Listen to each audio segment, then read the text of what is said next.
இன்னல் ஹம்தலில்லாஹ் நஹ்மதுஹு வ நஸ்தஈனுஹு வ நஸ்தக்ஃபிருஹு வ நு'மினு பிஹி வ நஊது பில்லாஹி மின் ஷுரூரி அன்ஃபுஸினா வ மின் ஸய்யிஆத்தி அஅமாலினா மன் யஹ்திஹில்லாஹு ஃபலா முضில்ல லஹு வ மன் யுض்லில்ஹு ஃபலா ஹாதிய லஹு وأشهد أن لا إله إلا الله وحده لا شريك له وأشهد أن محمدا عبده ورسوله يا أيها الذين آمنوا اتقوا الله حق تقاته ولا تموتن إلا وأنتم مسلمون ويا أيها الذين آمنوا اتقوا الله وقولوا قولا سديدا يصلح لكم أعمالكم ويغفر لكم ذنوبكم ومن يطع الله ورسوله فقد فاز فوزا عظيما اللهم صل على محمد وعلى آل محمد كما صليت على إبراهيم وعلى آل إبراهيم إنك حميد مجيد اللهم بارك على محمد وعلى آل محمد كما باركت على إبراهيم وعلى آل إبراهيم إنك حميد مجيد أما بعد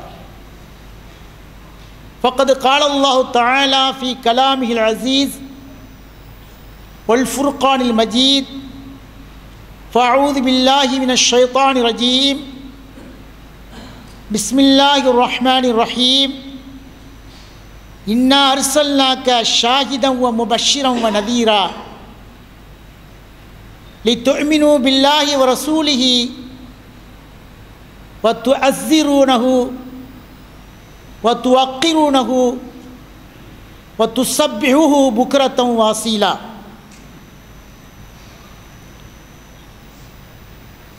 قال نبينا صلى الله عليه وسلم لا يؤمن أحدكم حتى أكون أحب إليه மின் வாலிதி வலதிஹி வன்னாசி அஜ்மஈன். அளவற்ற அருளாளனும் நிகரற்ற நிறைந்த அன்புடையனுமாகிய எல்லாம் வல்ல அல்லாஹுவின் திருநாமம் போற்றி புகழும் புகழ்ச்சியும் அந்த இறைவனுக்கே உரித்தாகட்டுமாக. அவனுடைய ஸலவாத்தும் சலாமும் நபிகள் நாயகம் ஸல்லல்லாஹு அலைஹி வஸல்லம் அவர்கள் மீதும் அவர்களுடைய வழியை பின்பற்றி வெற்றியடைந்த அவர்களின் குடும்பத்தினர்கள், சத்திய சீலர்களான சஹாபா பெருமக்கள், தாபியீன்கள், தபு தாபியீன்கள், உலகத்தில் வாழ்கின்ற அனைத்து இஸ்லாமிய பெருமக்கள் மீதும் நிலவட்டுமாக. கண்ணியமிக்க அல்லாஹுவின் நல்லடியார்களே, அல்லாஹு ஜல்ல சுப்ஹானஹு வ தஆலா நம் அனைவரையும் எந்த நோக்கத்திற்காக படைத்திருக்கிறானோ அந்த நோக்கத்தை குறிக்கோளாக கொண்டு நாம் வாழ்கின்ற இந்த உலகத்திலே அல்லாஹ்வுக்கு பயந்து அவன் தன்னுடைய தூதரின் மூலமாக எந்த அமல்களை செய்ய வேண்டும் என்று சொல்லி இருக்கிறானோ அந்த அமல்களை மட்டுமே நாம் செய்து எந்த தீய தவறான செயல்களுக்கும் ஆளாகி விடாமல், பிதஅத்தான நூதனமான செயல்களுக்கு நாம் நம்மை ஆட்படுத்தி கொள்ளாமல், குர்ஆனும் ஹதீஸும் என்ன சொல்கிறதோ அந்த அடிப்படையிலே நம்முடைய அமல்களை அமைத்து கொண்டு மறுமையிலே வெற்றி பெற்ற கூட்டத்தில் நம் அனைவரையும் சேர்த்தரல வேண்டும் என பிரார்த்தனை செய்தவனாக இன்றைய ஜுமாவுடைய உரையை ஆரம்பிக்கிறேன். இன்றைக்கு தேர்ந்தெடுக்கப்பட்ட தலைப்பு என்னவென்று சொன்னால், ஹுப்பு ஸஹாபத்தி லி ரசூலிஹிம், நபிகள் நாயகம் ஸல்லல்லாஹு அலைஹி வஸல்லம் அவர்களை அவர்களுடைய தோழர்கள் எந்த அளவுக்கு நேசித்தார்கள் என்கின்ற தலைப்பு தரப்பட்டிருக்கிறது. இந்த தலைப்பு தரப்படுவதற்கு காரணம், இப்பொழுது நாமெல்லாம் வீற்றிருக்கின்ற இந்த ரபீல் அவ்வல் மாதத்திலே நபிகள் நாயகம் ஸல்லல்லாஹு அலைஹி வஸல்லம் அவர்கள் மீது அவர்களை புகழ்கிறோம் என்ற பேரிலே அவர்கள் காட்டித்தராத மௌலூத் என்ற ஒன்றை பல ஊர்களிலும் ஓதி அதன் மூலமாக அல்லாஹ் நமக்கு நன்மையை தருவான் என்கின்ற ரீதியிலே செயல்படுகின்ற மக்களை நாம் பார்க்கிறோம். இந்த மௌலூதை நீங்கள் ஏன் ஓதுகிறீர்கள் என்று கேட்டால், அல்லாஹ்வின் தூதரை நாங்கள் நேசிக்கிறோம், அவர்களுக்கு நாங்கள் புகழ் மாலை சூட்டுகிறோம் என்று சொல்லி இப்படி ஒரு காரணத்தை சொல்வார்கள். சஹாபாக்கள் நபிகள் நாயகத்தை எந்த அளவுக்கு புகழ்ந்தார்கள், எந்த அளவுக்கு அவர்களை மேன்மையோடு வைத்திருந்தார்கள் என்பதை சஹாபாக்கள் சொல்வதிலிருந்தே நாம் புரிந்து கொள்ளலாம். முதலாவதாக அல்லாஹுடைய தூதரை அல்லாஹு தாலா இந்த உலகத்தில் எதற்கு அனுப்பி வைத்தான் என்று சொன்னால், அல்லாஹு தன்னுடைய திருமறையிலே சொல்கிறான், இன்னா அர்சல்னாக்க ஷாஹிதம் பஷீரம் நதீரா. நபியை நாங்கள் இந்த உலகத்திற்கு உம்மை நாம் எதற்கு அனுப்பியிருக்கிறோம் என்று சொன்னால், எல்லா மக்களுக்கு நீங்கள் சாட்சியாளராக இருக்க வேண்டும். ஓ முபஷிரா, அனைத்து மக்களுக்கும் நீங்கள் அவர்கள் நன்மையை செய்து அல்லாஹ்வுக்கு கட்டளைப்பட்டு நன்மையான காரியத்தை செய்தால் அவர்களுக்கு மறுமையிலே சூனம் இருக்குது என்பதை நற்செய்தியை சொல்வதற்காக வேண்டியும், அவர்கள் தவறும் பட்சத்திலே தவறான வழியிலே செல்கின்ற பொழுது அவர்களை எச்சரிக்கை செய்வதற்கும் தான் உம்மை நாம் அனுப்பியிருக்கிறோம் என்று அல்லாஹு தாலா நபிகள் நாயகத்தை பற்றி நமக்கு சொல்லி காட்டுகிறான். அல்லாஹு தாலா நபிகள் நாயகத்தை எதற்கு அனுப்பியிருக்கிறான்? இந்த உலகத்தில் வாழ்கின்ற மாந்தர்கள் அனைவருக்கும் அவர்களை ஒரு சாட்சியாக வைத்திருக்கிறார். இரண்டாவதாக, அவர்கள் இந்த உலகத்திலே யாரெல்லாம் நல்ல அமல்கள் செய்கிறார்களோ அவர்களுக்கெல்லாம் மறுமையிலே சூழம் உண்டு என்ற சுப செய்தியை சொல்வதற்கும், யாரெல்லாம் இந்த மார்க்கத்தை விட்டு அகன்று போகிறார்களோ, இந்த மார்க்கத்திலே புதிதாக உருவாக்குகிறார்களோ அவர்களுக்கு மறுமையிலே சுவனம் இல்லை, நரகம் மட்டும்தான் இருக்குது என்பதை சொல்லி அவர்களை எச்சரிக்கைப்பதற்காகவும் தான் அல்லாஹு தாலா என்ன செய்திருக்கிறான்? நபிகள் நாயகத்தை அனுப்பி வைத்திருக்க என்பதாக இறைவன் திருமறையிலே சொல்லி காட்டுகிறான். அது மட்டுமல்லாமல் அந்த வசனத்தில் சொல்லி காட்டுகிறான், லி தூமினூ பில்லாஹி, நீங்கள் அனைவரும் அல்லாஹ்வை முழுமையாக நம்ப வேண்டும், ரசூலிஹி, அவனுடைய தூதரை நீங்கள் முழுமையாக நம்ப வேண்டும், வத்துஅஸ்ஸிரூஹு, அவர்களுக்கு நீங்கள் உதவி செய்து அவனுக்கு அல்லாஹ்வுக்கு உதவி செய்து, வத்துவக்கிருஹு, அவனை கண்ணியப்படுத்தி, வத்துஸப்பிஹு புக்ரத்தம் வசீலா, அவனை நீங்கள் காலையிலும் மாலையிலும் துதித்து கொண்டிருப்பதற்காக வேண்டிதான் இறைவன் என்ன செய்தான்? நபிகள் நாயகத்தை அனுப்பி வைத்ததாக திருமறை குர்ஆனிலே நமக்கு சொல்லி காட்டுகிறான். அப்படி என்று சொன்னால் அல்லாஹு தஆலா நபிகள் நாயகத்தை எதற்கு அனுப்பி வைத்திருக்கிறான்? அவர்களுடைய வழியை நாம் இந்த உலகத்திலே பின்பற்ற வேண்டும். அவர்கள் எந்த வழியை நமக்கு காட்டினார்களோ, எதையெல்லாம் செய்ய வேண்டும் என்று நமக்கு கட்டளையிட்டார்களோ அத்தனை கட்டளைகளையும் நாம் என்ன செய்ய மதித்து அதை அமுல்படுத்துவதற்கு இந்த உலகத்திலே முயற்சிகள் மேற்கொள்ள வேண்டும்.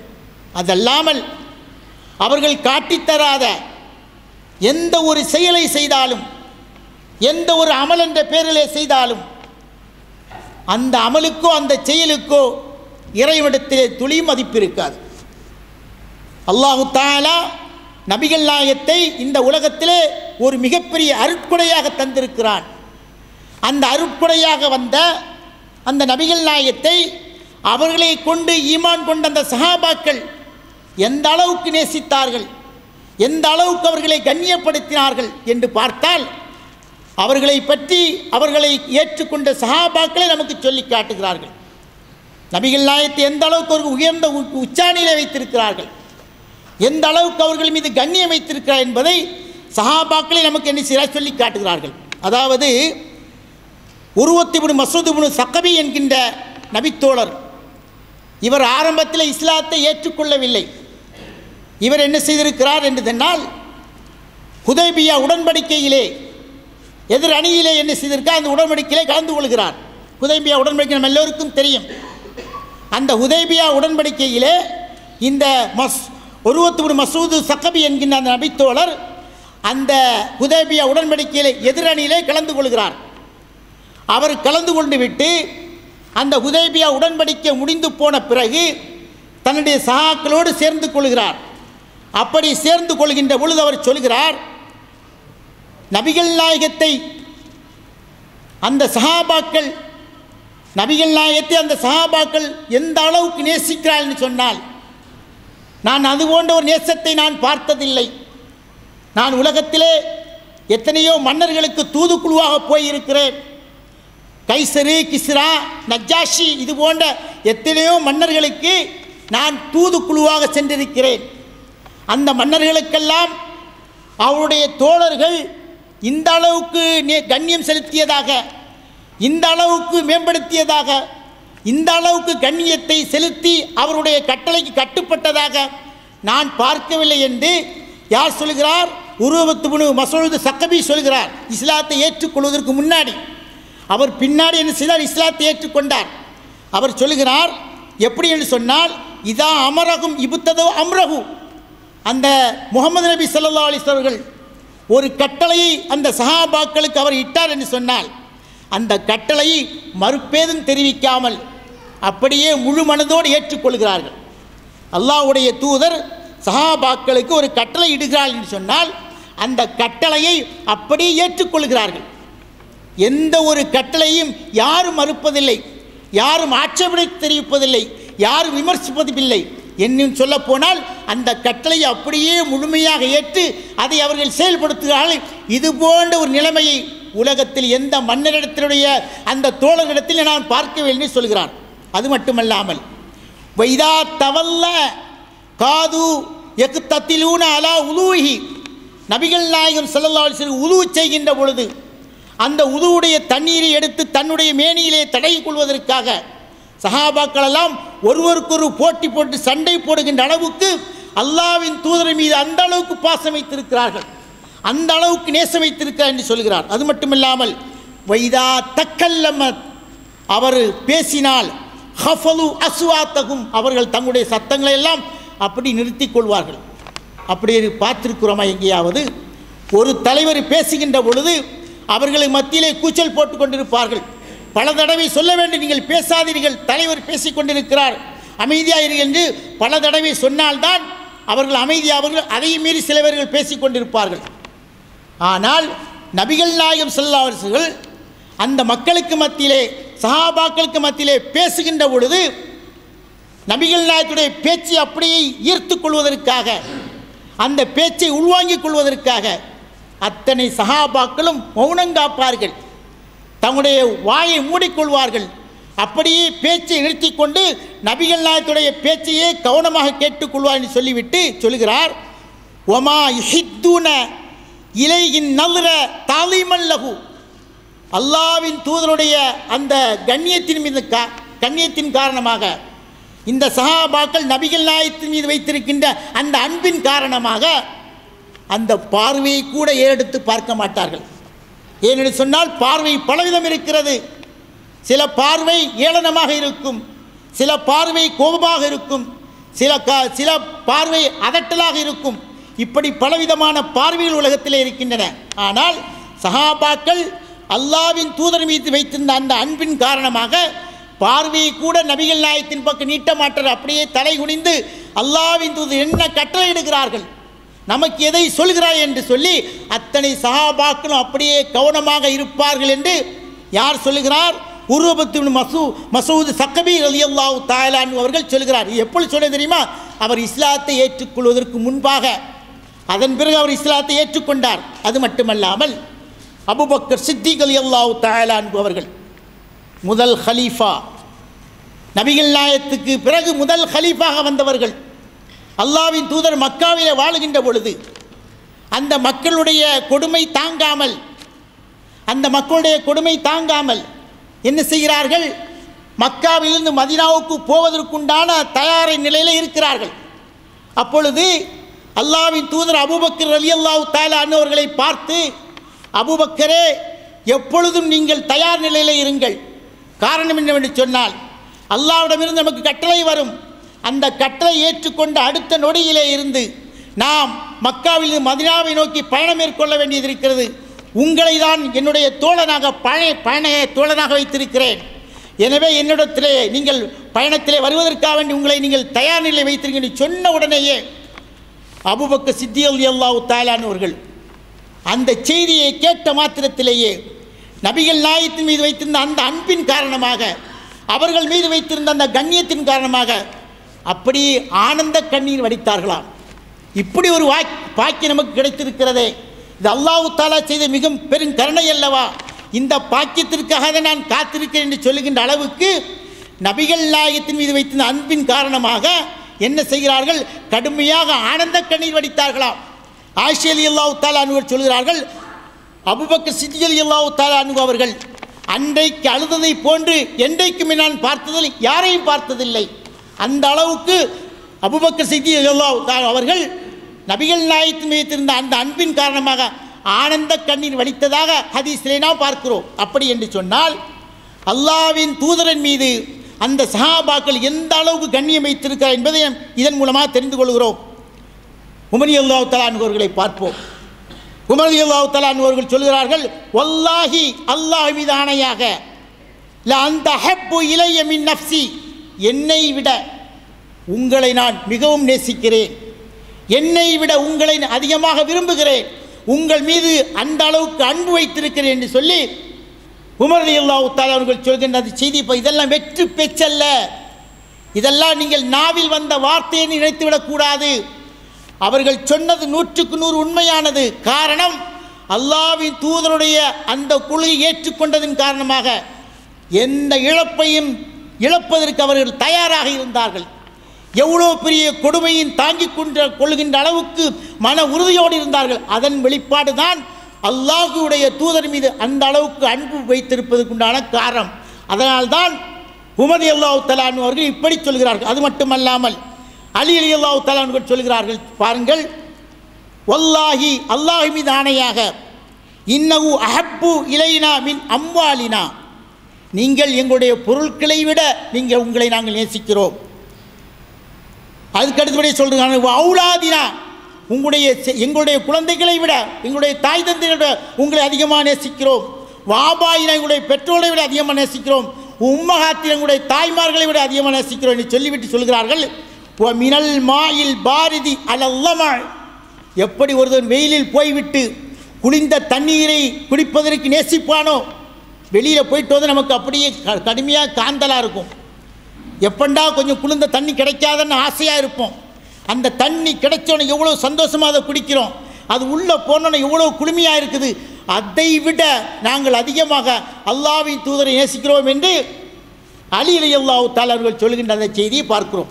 அப்போது சஹாபாக்கள் அல்லாஹ்வின் தூதர் மீது அந்த அளவுக்கு அன்பு வைத்திருந்தார்கள் என்று சொன்னால் அதை நாம் புரிந்து கொள்ள வேண்டும். அடுத்தபடியாக பாருங்கள், சஃப்வா பின் உமையா என்பவர் என்ன செய்கிறார்? ஸைத் இப்னு தஃபினா என்கின்ற நபித்தோழரை கைதியாக பிடிக்கிறார். எதுக்கு கைதியாக பிடிக்கிறான்னு சொன்னாக்கா, சஃப்வா பின் உமையா அவருடைய தந்தையை இந்த ஸைத் இப்னு தஃபினா என்பவர் போர்க்களத்திலே கொண்டு விட்டார். அதற்கு பழி வாங்குவதற்காக, தன்னுடைய தந்தைக்கு பகரமாக இவரை கொலை செய்வதற்காக இந்த ஸைத் இப்னு தஃபினாவை விலைக்கு வாங்கி கொண்டு போகிறாங்க. எதற்காக? கொல்றதுக்காக கொண்டு போகிறாங்க. அப்படி கொண்டு போகின்ற பொழுது மற்ற குறைஷிகள் எல்லாம் போகிறார்கள். அவரை அந்த கொலை களத்திலே தூக்கு மேடையிலே அவரை நிப்பாட்டி வைக்கிறார்கள். அந்த நேரத்தில் அபு சுஃபியான் இருக்க அந்த களத்தில் அவர் இஸ்லாத்தை ஏற்றுக்கொள்ள, லாஸ்ட்டில் தான் இஸ்லாத்தை ஏற்றுக்கொண்டார். அப்போ அவர் சொல்கிறாரு, எப்படி செய்தே, நீ இப்போ தூக்கு மேடையில் நின்று கொண்டு இருக்கிற, உனக்கு நாங்கள் இப்போ தூக்கு தண்டனையை தரப்போகிறோம். இதை விட்டு நீ நிற்கிற இந்த தூக்கு மேடையிலே முகமது நபி அவர்கள் நின்றிருந்தால், நீ உன் வீட்டில் உட்கார்ந்துருக்கிற இந்த இடத்துல முகமது நபி அவர்கள் இருக்கிறார்கள், அவரை நாங்கள் கொல்லப் போகிறோம், அதை நீ விரும்புகிறாய் என்று கேட்கிறார்கள்.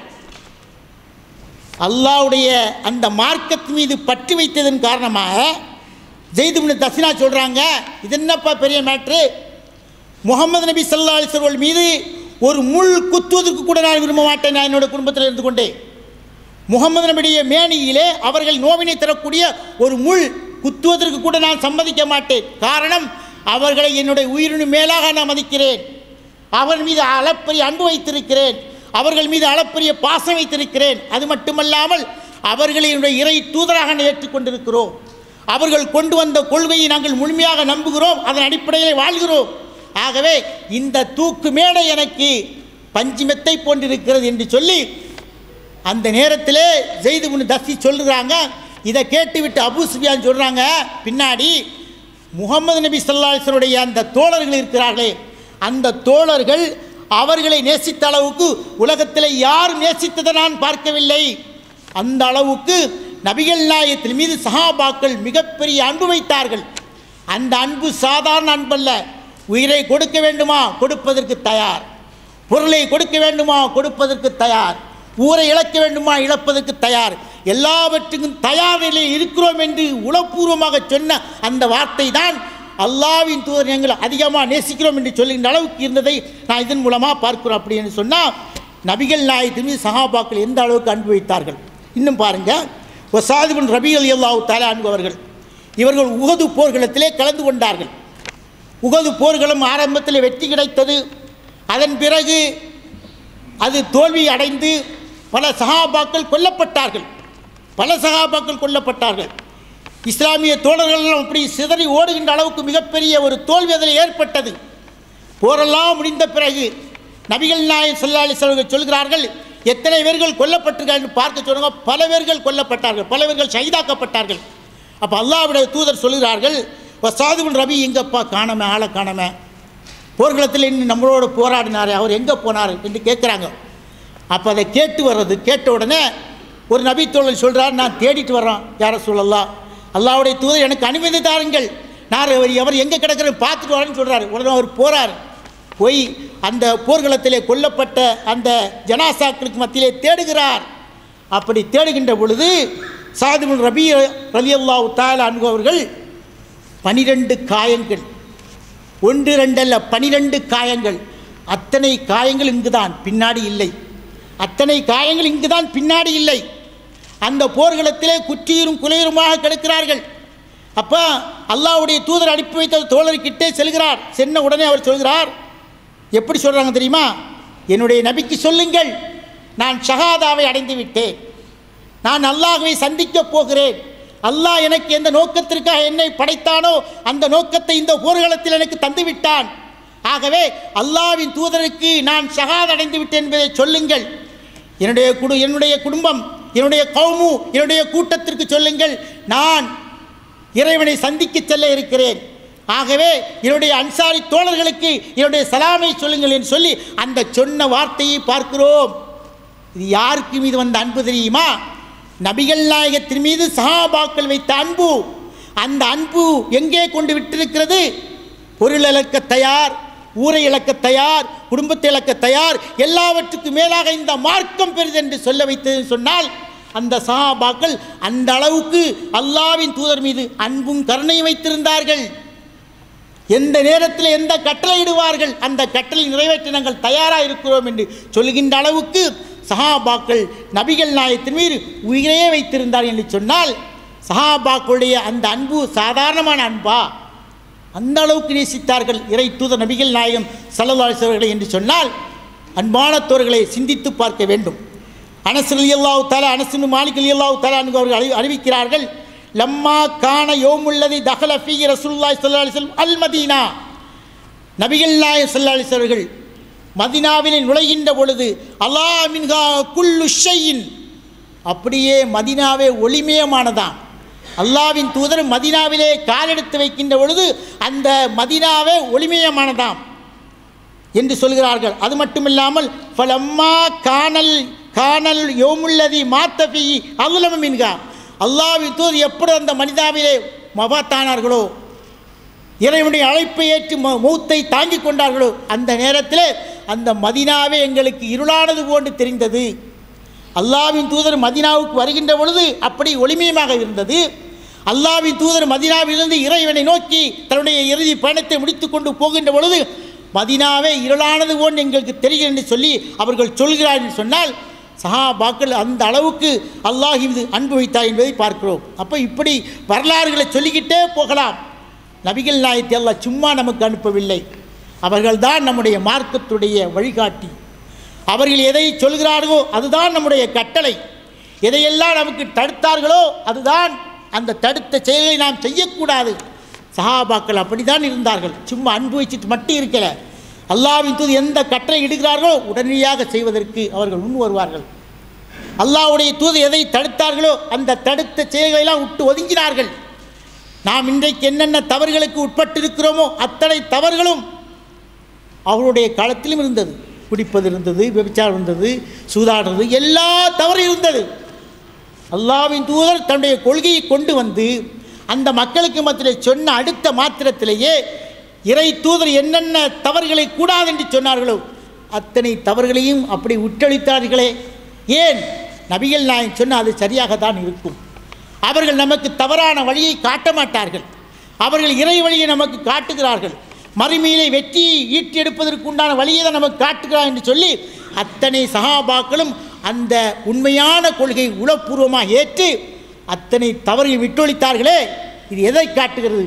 அல்லாஹ்வுடைய தூதர் மீது வைத்த அன்பை காட்டுகிறது. ஆகவே அன்பான அல்லாஹுவின் நல்லடியார்களே, அல்லாஹு ஜல்ல சுப்ஹானஹு வ தஆலா நபிகள் நாயகத்தை அனுப்பி வைத்திருக்கிறார் என்று சொன்னால் அவர்கள் கொண்டு வந்த கொள்கையை நாம் அன்றாடம் பின்பற்ற வேண்டும். ஒவ்வொரு நாளும் பின்பற்ற வேண்டும், அனிதினமும் பின்பற்ற வேண்டும். அவர்கள் என்ன எப்படி தொழுதார்கள், எப்படி நோன்பு வைத்தார்கள், எப்படி சக்காத்து கொடுத்தார்கள், எப்படி நடக்க வேண்டும் என்று சொன்னார்கள், உறவு முறை எப்படி பேண வேண்டும் என்று சொன்னார்கள், அத்தனையும் நடைமுறைப்படுத்தினால்தான் அவன்தான் உண்மையாக அல்லாஹ்வுடைய தூதர் மீது அன்பு வைத்திருக்கிறார் என்ற அர்த்தம். அதை விட்டுவிட்டு இன்றைக்கு நாங்கள் நபிகள் நாயகத்தை புகழுகிறோம் என்று சொல்லி ஏதோதோ வருஷத்துக்கு ஒரு முறை செய்கிறாங்கன்னு சொன்னாக்கா மார்க்கத்தில் இல்லாத அத்தனை அனாச்சாரங்களும் இன்றைக்கு நடைமுறைப்படுத்தப்பட்டு கொண்டிருப்பதை பார்க்கிறோம்.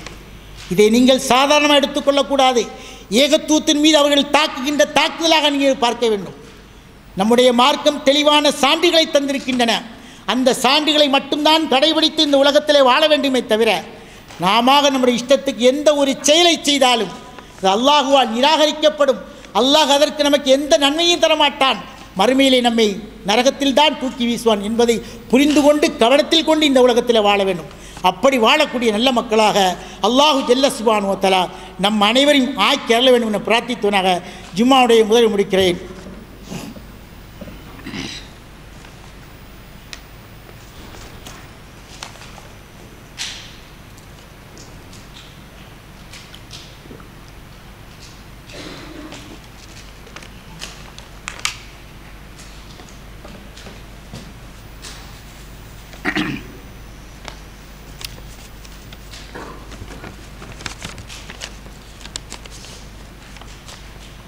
இன்னல் ஹம்துலில்லாஹ்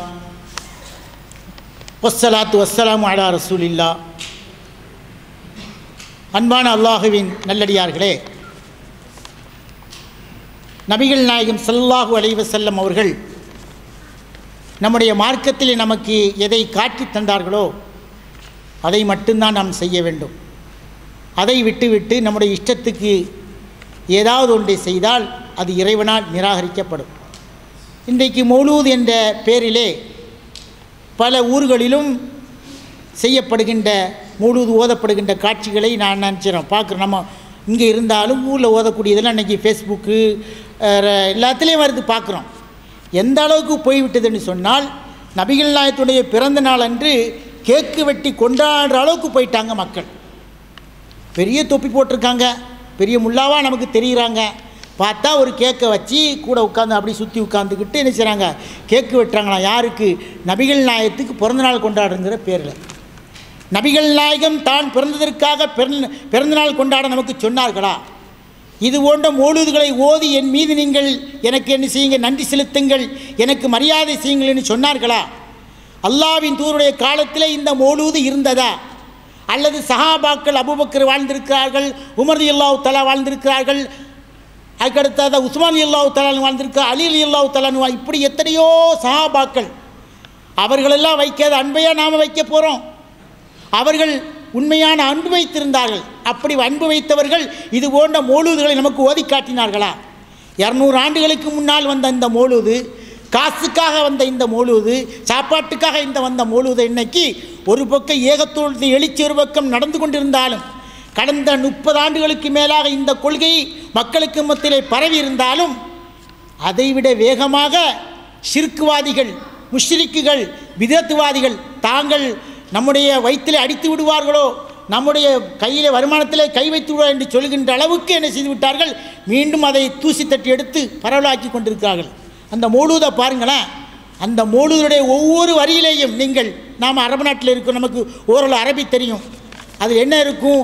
மத்தம் இருக்கும், மத்தம்னா நமக்கு தெரியும், தாம் இருக்கும் அல்லது அக்கில் இருக்கும். இந்த வார்த்தை இல்லாமல் எந்த மௌலூதுமே இல்லை. எல்லா வார்த்தையிலையும் கடைசியில் அது முடியும் போது அதில் சாப்பாடு கண்டிப்பாக இருக்கும், அல்லது உதவி இருக்கும், அல்லனாக்கா உணவகம் இருக்குது, ஏதாவது ஒன்று அதில் இருக்கும். அப்போ இந்த மௌலூது உருவாக்கப்பட்டதோட நோக்கம் என்ன? சாப்பாட்டுக்காக உருவாக்கப்பட்டது, காசுக்காக உருவாக்கப்பட்டது. நீங்கள் போய் சொல்லி பாருங்களேன், எப்பா நீங்கள் எங்கள் வீட்டில் ஆலிசா வாங்கி எங்கள் வீட்டுக்கு வாங்க, மௌலூது ஓதுங்க, சிறப்பு தானே, அல்லாஹ் அதுக்கு நன்மையை தருவான் தானே, நீங்கள் வந்து ஓதிட்டு போக, காசு தரமாட்டேன், சாப்பாடு தரமாட்டேன்னு சொல்லி பாருங்கள், நம்ம வீட்டுக்கு வந்து ஓத மாட்டாங்க. எப்பா இது வருமா, இது வருமா, வாரேன், இல்லைன்னா வரமாட்டேன். ஏன்? அவங்களுக்கே தெரியும். நாங்கள் ஓதுகிற காலத்துல எல்லாம் மதரசாலேருந்து என்ன செய்வாங்க, வீட்டுகளுக்கு மௌலூதை கூட்டிகிட்டு போவாங்க. அப்படி கூட்டிகிட்டு போகும் பொழுது ஒரு மௌலூதில் 10 பாட்டு 12 பாட்டு அப்படி வரும். நாங்கள் என்ன செய்வோம் தெரியுமா, 4-5 பாட்டு அப்படி விட்டுருவோம், அப்படி பாரா விட்டுருவோம். ஏன்னா சீக்கிரம் முடிக்கணும், அடுத்த வீட்டில் அடுத்த இதற்கு போகணும். ஒரே நேரத்தில் 2 வீட்டில் 3 வீட்டில் மௌலூதை கூப்பிடுவாங்க. எப்படி ஒரு மௌலூது ஓதுனா 1.5 மணி நேரம் 2 மணி நேரம் ஆகும். அப்போ சீக்கிரம் முடிக்கணுங்கிறதுக்காக என்ன பேப்பரை போட்டி விட்டு போயிட்டு இருப்போம். என்னப்பா சும்மா மௌலூதானப்பா, நமக்கு காசு தானே முக்கியம் அப்படிங்கிற மாதிரி நாங்கள் நடந்து கொள்வோம். ஏன்னா எங்களுக்கு அது நம்பிக்கை கிடையாது. நாங்கள் காசுக்காக செய்தோம், ஒரு காலத்தில் செய்தோம், இல்லை என்று சொல்வதற்கு இல்லை. எப்பொழுது சத்தியம் எங்களிடத்தில் வந்ததோ, இது மார்க்கத்துக்கு புறம்பானது என்று வந்ததோ, அண்டையிலிருந்து அந்த கொள்கையை விட்டுவிட்டோம், அந்த கொள்கை தவறானது என்று விட்டுவிட்டோம். அப்படி விட்டதின் காரணமாக தான் நிறைய வீர்களை கூப்பிட்டா கூட சில ஊர்களில் வேலை பார்க்கும்போது என்ன செய்வாங்க, வந்து ஓதுங்க, வீட்டுடைய கம்பல்சியாக ஓதி ஆணும்பாங்க, இல்லைன்னா வேலையிட்டு தூக்கிறோம் போவோம். ஓதுறதுக்கு முன்னாடி இப்படி விவரம் இருக்குமா சொல்லுவோம். அப்படி சொன்னால் ஏற்றுக்கிட்டேன்னு சொன்னாக்கா என்ன செய்வோம், காசு வாங்காமல் வந்துடுவோம். அப்படி வரும்போது சில வீட்டில் கூப்பிட மாட்டாங்க, இந்த ஆள் வந்தாக்கா ஓதுவார், காசு வாங்க மாட்டார், காசு வாங்கினா தான் நமக்கு பலன் கிடைக்கும், இல்லைனா கிடைக்காதுன்னு சொல்லி கூப்பிடவே இருந்து. இப்படி நிறைய ஊரில் நாங்கள் அப்படி செய்திருக்கிறோம். அதுபோன்று யாரெல்லாம் உங்களுடைய ஓத வேண்டும் என்று சொல்கிறார்களோ, காசு கொடுக்காமல் இருந்து பாருங்க, உங்களை கூப்பிட மாட்டேன், அந்த மாதிரி வந்துடும். அப்போ இது காசுக்காக உருவாக்கப்பட்டது. அத்தனை உலமாக்களுக்கும் தெரியும், சுன்னத்துல் ஜமாத்தில் இருக்கிற அத்தனை உலமாக்களுக்கும் தெரியும், இது காசுக்காக வந்த பாட்டு தான், இது சாப்பாட்டுக்காக வந்த பாட்டு தான், இது இல்லைன்னா நம்ம பாடு பெரும்பாடு என்று அவர்களுக்கு நன்றாக தெரியும். அதை வைத்து கொண்டு தான் பிழப்பு நடத்துகிறார்கள். ஆகவே இந்த மௌலூதுக்கும் இந்த பிறந்தநாள் விழா என்ற பெயரிலே செய்கின்ற எந்த அனாச்சாரத்துக்கும் இஸ்லாத்திலே துளி கூட இடமில்லை. ஆகவே அல்லாஹும் அல்லாஹ்வுடைய தூதரும் எந்த கொள்கையை நமக்கு தந்தார்களோ அந்த கொள்கை தான் நமக்கு பிரதானமானது.